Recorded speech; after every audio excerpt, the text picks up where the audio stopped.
Minggu ini kita akan sama-sama merenungkan pertanyaan katekismus di minggu yang ke-13.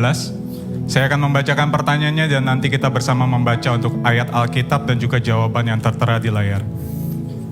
Pertanyaannya, apa itu penyembahan berhala?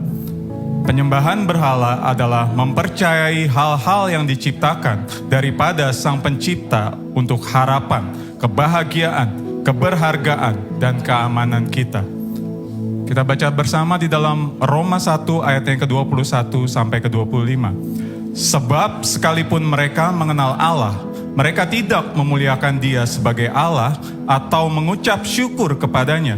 Sebaliknya, pikiran mereka menjadi sia-sia dan hati mereka yang bodoh menjadi gelap. Mereka berbuat seolah-olah mereka penuh hikmat, tetapi mereka telah menjadi bodoh. Mereka menggantikan kemuliaan Allah yang tidak fana dengan gambaran yang mirip dengan manusia yang fana, burung-burung, binatang-binatang yang berkaki empat, atau binatang-binatang yang menjalar. Karena itu, Allah menyerahkan mereka kepada keinginan hati mereka akan kecemaran, sehingga mereka saling mencemarkan tubuh mereka. Sebab mereka menggantikan kebenaran Allah dengan dusta, dan memuja dan menyembah makhluk dengan melupakan penciptanya yang harus dipuji selama-lamanya.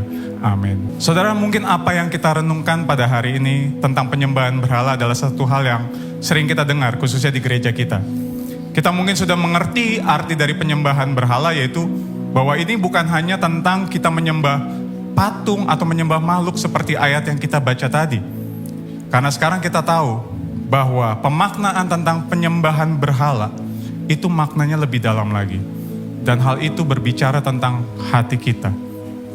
Nah, hari ini ketika kita berbicara tentang penyembahan berhala, maka penyembahan berhala berarti ketika kita meletakkan hati kita kepada sesuatu atau seseorang lebih daripada kita meletakkan hati kita kepada Tuhan. Dan yang menjadi pusatnya adalah diri kita. Ketika kita memperlakukan dan menjadikan sesuatu atau seseorang itu sebagai tujuan akhir dari hidup kita, dan kita merasa nggak bisa hidup ketika sesuatu atau seseorang itu diambil daripada kita, maka disitulah kemungkinan besar kita sedang terseret di dalam penyembahan berhala. Bahkan ketika kita meletakkan keberhargaan diri kita pada pencapaian-pencapaian dari tugas atau pelayanan kita, itu pun adalah penyembahan berhala.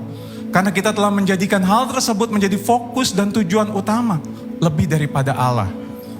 Dan ketika pemberian-pemberian menggantikan Sang Pemberi, ketika ciptaan menjadi menggantikan Sang Pencipta, disitulah kita juga sedang terlibat penyembahan berhala. Dan hal tersebut adalah dosa. Dosa bukan hanya ketika kita melakukan sebuah tindakan yang buruk, saudara.